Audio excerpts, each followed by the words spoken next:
Hola amigos, ¿qué tal? Buenos días. Una pregunta muy frecuente que me hacéis cada vez más en el canal es de si un gato puede vivir en dos casas a la vez. Y puede parecer que a priori es una pregunta pues sin muchas repercusiones, pero os vais a quedar impresionados. Esto tiene en la actualidad muchísimas repercusiones, sobre todo a nivel legal. Y en este vídeo os voy a contar por qué tiene estas repercusiones legales, cómo me ha afectado a mí personalmente, porque periódicamente me está afectando día sí, día también, diría yo, y evidentemente daremos respuesta a la pregunta de si un gato puede vivir o no en dos casas. ¿De acuerdo? Pues no me enrollo más y aquí os lo cuento.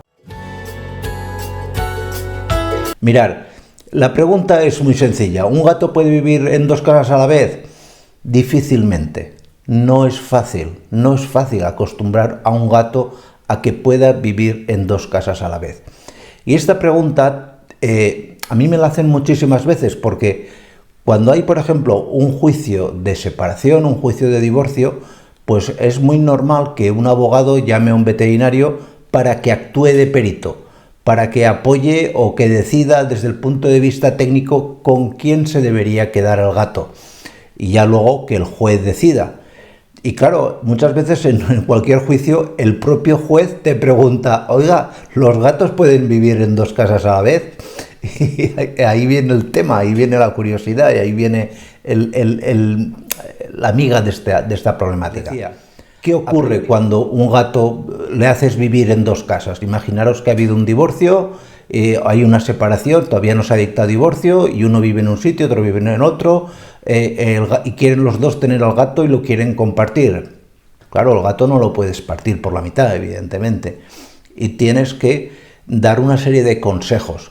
Y no es fácil, al gato no le gusta vivir en dos casas. El gato es un animal de costumbres matemáticas. Al gato le gusta comer a una hora, le gusta que su marca de alimento, ya sea pienso, ya sea lata, sea una concreto, tener el arenero con un tipo de arena incluso, los olores de la casa, etcétera, etcétera. Pero por si fuera poco, que el gato para esto es súper maniático y en cuanto le cambias cualquier cosa, como os he contado ya en muchos vídeos, aparecen problemas de ansiedad y problemas de estrés, problemas que luego nos va a costar mucho calmar. En este vídeo os explicaba cómo solucionarlo.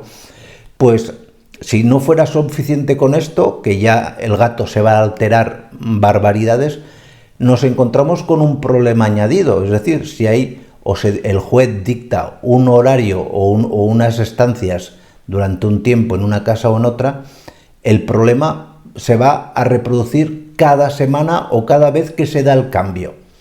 Porque, primero, imaginaros la situación. Tú eres una mujer, te divorcias de tu marido, el marido quiere al gato, tú quieres al gato, y claro, en el periodo de que tiene que tener uno, lo tiene que tener otro, primero, tienes que meter al gato en un transportín, cosa que a los gatos, como ya sabéis, a cualquier gato le pone de los nervios. Luego lo tienes que llevar a un nuevo domicilio. Cuando lo llevas a un nuevo domicilio, no es aquello que el gato diga, como a lo mejor puedan ser los niños, que se pueden adaptar un poquito mejor. El gato llega y ve un sitio nuevo y la tendencia va a ser pura y llanamente a escaparse, a no estar a gusto.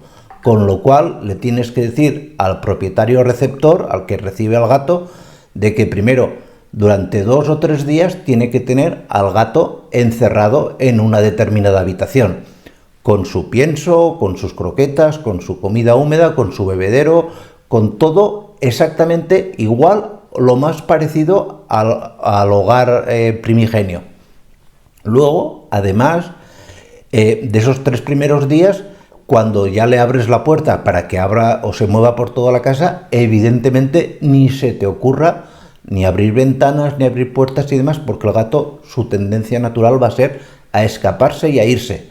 Es decir, durante un par de semanas vas a tener que tener al gato enclaustrado en esa casa. Y justo cuando llega las 2 semanas que el gato puede ya haberse acostumbrado, quizás ya ha pasado la quincena y tienes que devolverlo al hogar primigenio.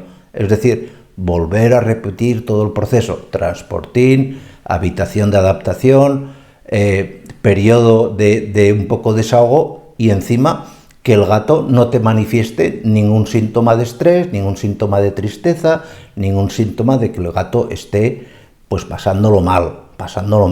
Esto hay que reconocerlo. Y claro, en esta situación como veterinario, pues yo prefiero, con independencia de que me lleve bien con una parte o con otra, o que no tenga ningún favoritismo, pero siempre intento aconsejar que se quede solamente en un sitio, pensando en el gato, no pensando en nada más. Y ya os digo, por lo general, y a veces seguramente me habré equivocado, veo que suele ser el animal, o suele estar mejor por lo general con las mujeres. Porque además os lo explicaba no hace mucho también en un vídeo, los gatos mayoritariamente, por una serie de razones técnico-científicas, o llamarlos de como queráis, o de costumbre, prefieren a las mujeres. Y esto está demostrado científicamente también. Y ya os digo, no es ni a favor de las mujeres, ni en contra de los hombres, ni nada. Es una realidad. ¿De acuerdo? Importante pues este vídeo como curiosidad, y simplemente despedirme de vosotros. Cuidaros mucho. Chao.